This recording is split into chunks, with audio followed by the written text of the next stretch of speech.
¿Le llamó la atención que el fiscal Marcelo Colombo rechazara el pedido de nulidad planteado por los abogados de Cristina en la causa Memorándum? A ver, yo no puedo abrir un juicio sobre el fiscal porque francamente no lo conozco y no conozco mucho su trayectoria. Ahora, por supuesto que me llamó la atención, porque además no estaba en juego una sola nulidad, que era la que se apoyaba en las visitas reiteradas y escandalosas que hicieron Hornos, Borinsky permanentemente a la Quinta de Olivos, a la Casa de Gobierno, las reuniones que mantenían con la cúpula de la DAIA, que fue la que inventó toda la resurrección de esa causa que ya estaba cerrada, sino porque había muchísimas más nulidades que esas que acabamos de mencionar. Entonces, bueno, me parece que el fiscal perdió una gran oportunidad de sanear el Poder Judicial desde adentro mismo del Poder Judicial, y de alguna manera u otra le terminó dando la razón al serpentario de Comodoro Pi, que integran fiscales, algunos camaristas, algunos jueces, que insisten en sostener causas que no tienen ni pie ni cabeza, que fueron inventadas, que fueron manipuladas, y como en el caso de la causa esta, por ejemplo, en particular, que también le hacen un daño al país. Porque esta es una causa que trasciende las fronteras de la Argentina, se inserta en la geopolítica internacional. Y la verdad que mantener una causa que es una paparruchada, que tiene que ver con una ley del Congreso de la Nación Argentina que jamás debió haber sido judicializada, también está lesionando los intereses y la política exterior de la Argentina. Uh-huh. Yo sí lo llevo a Moró de nuevo a la campaña. Sé que hay un montón de temas judiciales muy interesantes, pero bueno, estamos en una etapa, creo, ¿no? Me atrevo a decir decisiva, ¿verdad? Hay dos modelos muy marcados enfrentándose, los conocemos, sabemos nosotros desde los medios de comunicación, algunos fuimos muy golpeados, ¿no? Ni bien llegó el macrismo al poder, ¿no? En el 2016, ¿no? Con cierre de medios, en fin, bueno, sabemos de qué se trata y cómo y qué cosas, ¿no? Traen con ellos, ¿no? Estos modelos neoliberales y esta manera de. Sin embargo, ahora estamos viendo, ¿no? Que no quieren debatir directamente.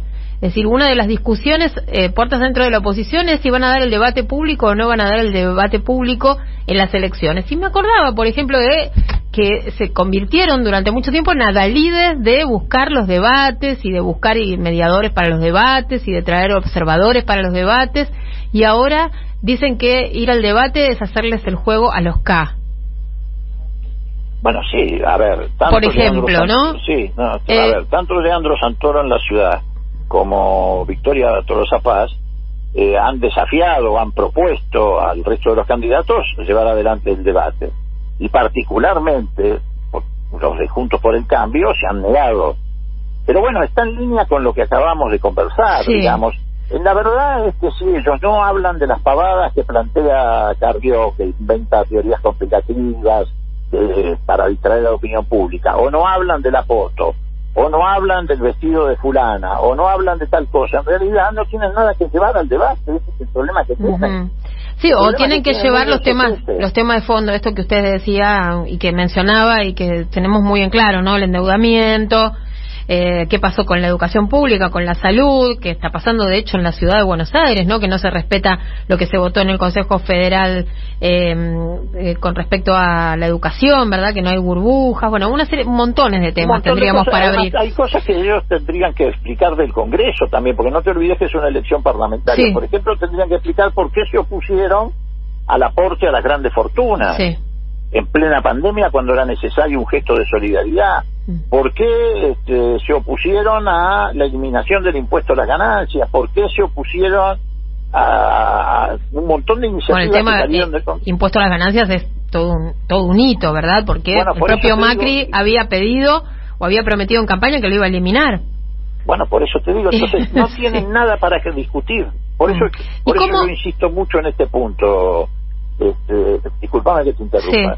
Sí, insisto mucho en este punto. Nuestro problema, el problema de la sociedad, el problema del Frente de Todos, no es los dirigentes de Juntos por el Cambio. Te reitero, no existen, no nos raspan, no tienen cómo justificar el pasado, no tienen cómo justificar su gobierno, no tienen cómo justificar lo que hicieron estos 2 años de oposición, no tienen nada para proponer, por lo tanto no tienen nada para debatir. El problema es que la oposición está en otro lado, está en estos grandes medios de comunicación, son los que ponen la agenda, son los que lastiman, son los que confunden a la opinión pública. Lo otro no existe, no, es una entelequia, es reitero, una ficción política en cabeza de personas que no tienen nada para decir. ¿Qué va a decir Vidal, por ejemplo? Ahora llevas un debate, ¿qué va a decir? No dice nada. Vuelve a repetir lo mismo, sí, hay que escuchar a la gente. Para escuchar a la gente no la escucharon durante 4 años, la gente no quería tarifazos, la gente no quería endeudamiento, la gente no quería que le cerraran las pequeñas y medianas. ¿Cuándo escucharon a la gente? Pero fuera de esas frases hechas no tienen nada para plantear. Bueno, y yo le iba a interrumpir justamente para ir sobre ese punto. ¿Cómo piensan la política comunicacional, o cómo está pensando el oficialismo, la coalición gobernante, la política comunicacional, en tanto blindaje mediático termina siendo tan perjudicial para los ciudadanos, ¿no? Y para la democracia, le diría Moró en un punto, con el latiguillo de la libertad de expresión se justifican un montón de cosas, ¿verdad? Y yo se lo digo también como comunicador y me duele tener que decir esto, pero hay estos grandes monstruos mediáticos también reciben mucha pauta y se los sigue alimentando.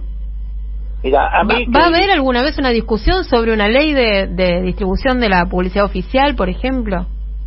Tiene que haber muchas discusiones. Ahora, para dejar las cosas en claro, a mí en realidad me preocupa, sí, que estos voceros de los grandes poderes económicos, tanto de adentro como de afuera de la Argentina, porque no solamente representan a los grupos económicos más concentrados del país, sino que también representan intereses externos, como en su momento fue los fondos buitres y ahora son los acreedores privados de la Argentina, incluso el propio Fondo Monetario Internacional. Digo, no me preocupa que ejerciten lo que se denomina la libertad de prensa. Lo que en sí me preocupa a mí es que nosotros, el gobierno no tiene política comunicacional. Y el gobierno tiene la obligación de tener política comunicacional. ¿Por qué tiene la obligación? Bueno, en primer lugar porque se le plantea la propia Constitución. Los actos de gobierno deben ser difundidos. No se puede mentir sobre los actos de gobierno, pero deben ser difundidos y deben ser defendidos. Y me parece que en esa materia estamos mal.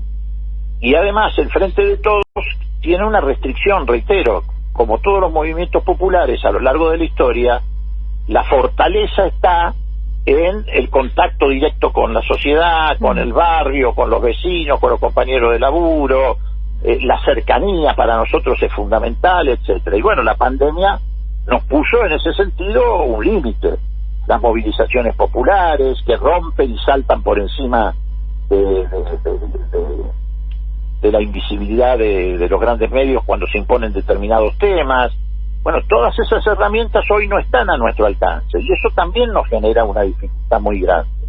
Ahora, yo creo que el gobierno debería atender y mirar mucho más todo ese campo de acción, porque no es posible que se esté haciendo el esfuerzo. Ya, te digo, hay infinidad de programas que se están llevando adelante.